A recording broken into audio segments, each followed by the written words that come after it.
వరంగల్ నగరపాలక సంస్థ కార్యాలయం వద్ద ప్రధాని నరేంద్ర మోడీ చిత్రపటానికి బీజేపీ నాయకులు క్షీరాభిషేకం నిర్వహించారు. గ్రేటర్ వరంగల్ అభివృద్ధి కేంద్ర ప్రభుత్వం ప్రత్యేక దృష్టి సారించి భారీగా నిధులు కేటాయిస్తున్నట్టు బీజేపీ జిల్లా అధ్యక్షుడు గంట రవికుమార్ తెలిపారు. అర్బన్ ఛాలెంజ్ ఫండ్ ద్వారా అండర్ గ్రౌండ్ డ్రైనేజీ ప్రాజెక్టుకు కేంద్రం నిధులు సమకూర్చడం అభినందనీయమని అన్నారు. అండర్ గ్రౌండ్ డ్రైనేజీ పనులకు 5,257.20 కోట్ల రూపాయలతో పాలన అనుమతులు మంజూరు కావడం హర్షణీయమని గంట రవికుమార్ పేర్కొన్నారు. స్మార్ట్ సిటీ ప్రాజెక్టు సహా కేంద్రం ఇచ్చిన నిధులతో వరంగల్ నగరంలో అభివృద్ధి పనులు జరుగుతున్నాయని తెలిపారు. కేంద్రం నిధులు ఇస్తున్నా రాష్ట్ర ప్రభుత్వం వాటిని సమర్థవంతంగా వినియోగించడంలో విఫలమవుతుందని ఆయన విమర్శించారు. ఈ కార్యక్రమంలో బీజేపీ రాష్ట్ర కార్యవర్గ సభ్యులు ఎర్రబెల్లి ప్రదీప్ రావు, కుసుమ సతీష్ రత్నం, సతీష్ తా, బాకం హరిశంకర్, బండా ప్రభాకర్ తదితరులు పాల్గొన్నారు.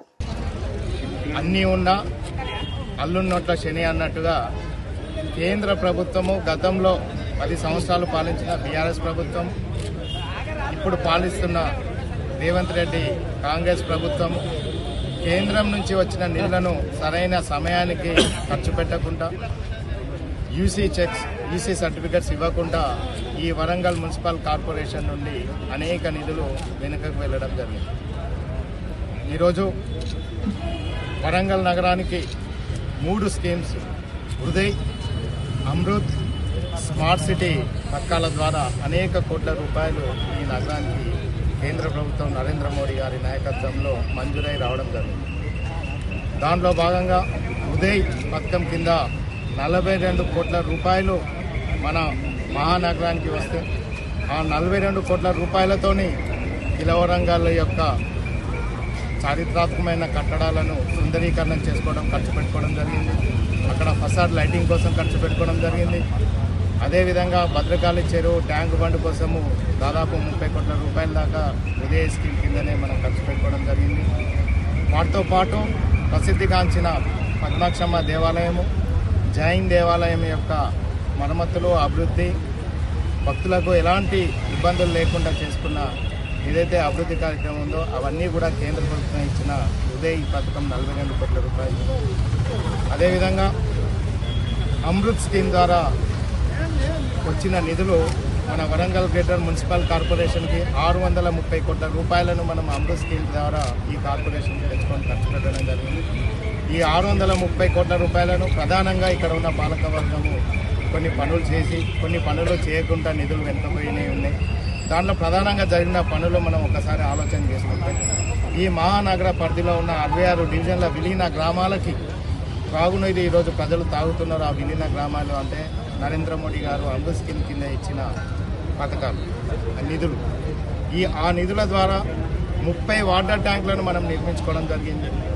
దాదాపు 42 కిలోమీటర్ల మేర ప్రధాన త్రాగునీరు యొక్క పైప్ లైన్లు, పెద్ద పైప్ లైన్లను 42 కిలోమీటర్లను ఈ నగరంలో మనం చేసుకోవడం జరిగింది.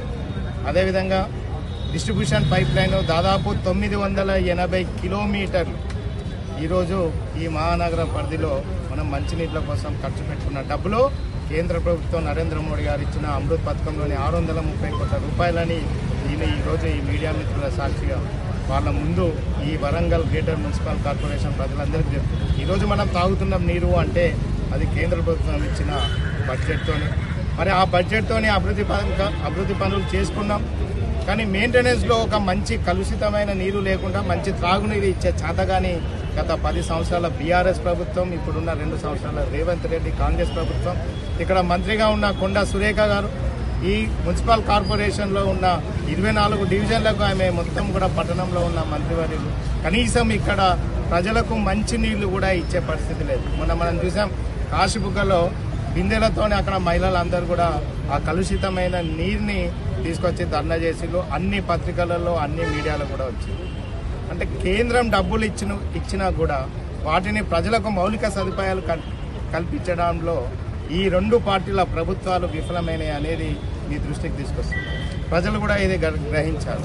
ఈరోజు వరంగల్ గ్రేటర్ మున్సిపల్ కార్పొరేషన్ అయిన తర్వాత ఇక్కడ ఏవైనా డివిజన్లలో స్మార్ట్ సిటీ ఫండ్స్ ద్వారా అవుతున్న పనులే కావచ్చు, సీసీ రోడ్లే కావచ్చు, శ్మశాన వాటికలే కావచ్చు, ఎల్ఈడి లైట్సే కావచ్చు, కుడల్లే కావచ్చు, అవన్నీ కూడా పూర్తిగా 100% కేంద్ర ప్రభుత్వ నిధులతోనే వచ్చినాయి. కేసీఆర్ ఈ మున్సిపల్ కార్పొరేషన్కి చేసింది ఏం లేదు. హరితహారం పేరు చెప్తూనే వచ్చిన నిధులన్నింటినీ కూడా అప్పటి మేయర్ ఎమ్మెల్యే నన్నపనేని నరేందర్ బ్యాగులలో తీసుకుపోయి సంతోష్కి కేటీఆర్కి ఇచ్చిన చరిత్ర మనకు తెలుసు. ఈ 2 సంవత్సరాలలో కాంగ్రెస్ ప్రభుత్వం కూడా ఇక్కడ ఉన్న ఇన్ఛార్జి పొంగులేటి శ్రీనివాసరెడ్డి గారు మొట్టమొదటి స్మార్ట్ సిటీ ఫండ్స్తోని కాంట్రాక్టర్ అయిన బీఆర్ఎస్ ప్రభుత్వంలో మనము విజయ టాకీస్ రోడ్డే అనుకోవచ్చు. అదేవిధంగా భద్రకాళి టెంపుల్ మున్సిపాలిటీ నుంచి వెళ్ళే ఈ భద్రకాళి బండి దగ్గర ఉన్న ఈ స్మార్ట్ సిటీ కాపువాడ బ్రహ్మణవాడకు సంబంధించి కనెక్టివిటీ రోడ్డే అనుకోవచ్చు. అదేవిధంగా షాంపేట నుంచి పద్మాక్షమ్మ గుట్టకు పోయేటి మొట్టమొదటి స్మార్ట్ సిటీ ఫండ్ల ద్వారా వచ్చింది.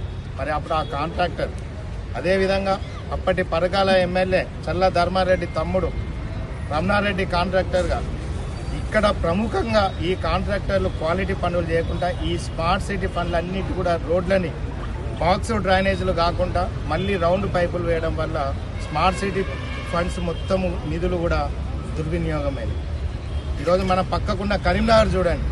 ఈరోజు కరీంనగర్లో మున్సిపాలిటీ మీద భారతీయ జనతా పార్టీ జెండా కైవసం చేసుకున్నదంటే అక్కడ బండి సంజయ్ గారి యొక్క పని చూడండి.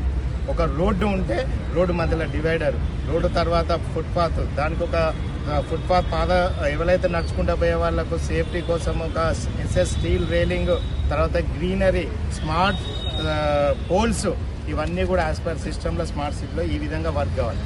మరి మన వరంగల్లో ఉన్న గతంలో పాలించిన బీఆర్ఎస్ మళ్ళీ కాంగ్రెస్లోకి వచ్చిన బీఆర్ఎస్ ఎమ్మెల్యేలు మంత్రులు ఇక్కడ కొండా సురేఖకు మరి అవి కనిపించట్లేదు.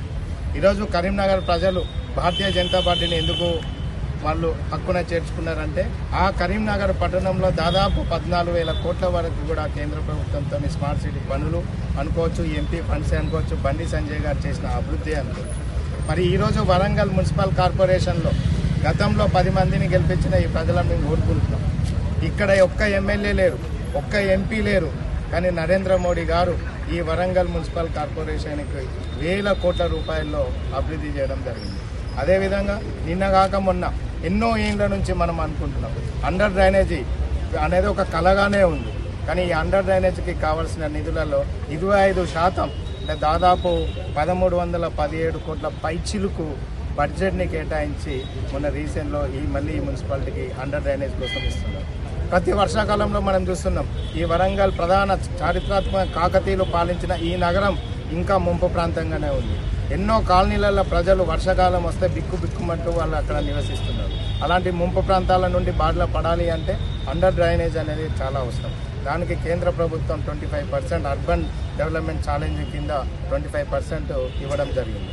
కాబట్టి వారిని ఇవన్నీ అంటే గత 12 సంవత్సరాల నుంచి కేంద్ర ప్రభుత్వం వరంగల్ అభివృద్ధి కోసం ఖర్చు పెడుతున్న నిధులు అన్నిటి కోసం కూడా ఈరోజు మేము కృతజ్ఞత తెలియజేయడం కోసం నరేంద్ర మోడీ గారి వారికి Warangal municipal corporation main door దగ్గర వారికి పుష్పాభిషేకం, పాలాభిషేకం చేసి మేము ఈ వరంగల్ ప్రజల నుండి వారికి ధన్యవాదాలు, కృతజ్ఞతలు చెప్పే కార్యక్రమాలు చేపట్టడం జరిగింది.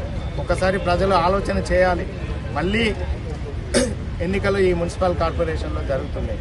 మళ్ళీ కళ్ళబొల్లి మాటలు చెప్పి ఎలక్షన్ల ముందు బిమ్మిని అమ్మి చేసే ఈ 2 పార్టీలు, బీఆర్ఎస్ పార్టీ 10 సంవత్సరాలు పాలించి 2 సంవత్సరాలు పాలించిన కాంగ్రెస్ వరంగల్ గ్రేటర్ మున్సిపల్ కార్పొరేషన్కి ఏమీ డెవలప్మెంట్ చేయలేదు.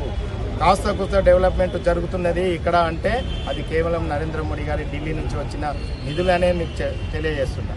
కాబట్టి ఇంకా మేము కూడా ఈ వరంగల్ భారతీయ జనతా పార్టీ వరంగల్ జిల్లా నుండి డివిజన్ స్థాయిలో క్షేత్రస్థాయిలో పర్యటన చేసి ఏ డివిజన్లో నరేంద్ర మోడీ గారు కేంద్ర ప్రభుత్వంతో ఇచ్చిన పనులు, సీసీ రోడ్లు కావచ్చు, శ్మశాన వాటికలు అన్నిటిని కూడా ప్రజల ముందు ఉంచే ఒక భవిష్యత్ కార్యక్రమాన్ని కూడా తీసుకుంటున్నామని తెలియజేస్తూ ఈ ప్రెస్ మీడియా, ఎలక్ట్రానిక్ ప్రింట్ మీడియాలో పాల్గొన్న ప్రతి ఒక్క మీడియా మిత్రులకు, ఈ కార్యక్రమంను ఇంత దిగ్విజయం చేసిన భారతీయ జనతా పార్టీ కుటుంబ సభ్యులకు మరియు వరంగల్ నగర ప్రజలందరికీ కూడా కృతజ్ఞతలు తెలియజేస్తూ ధన్యవాదాలు.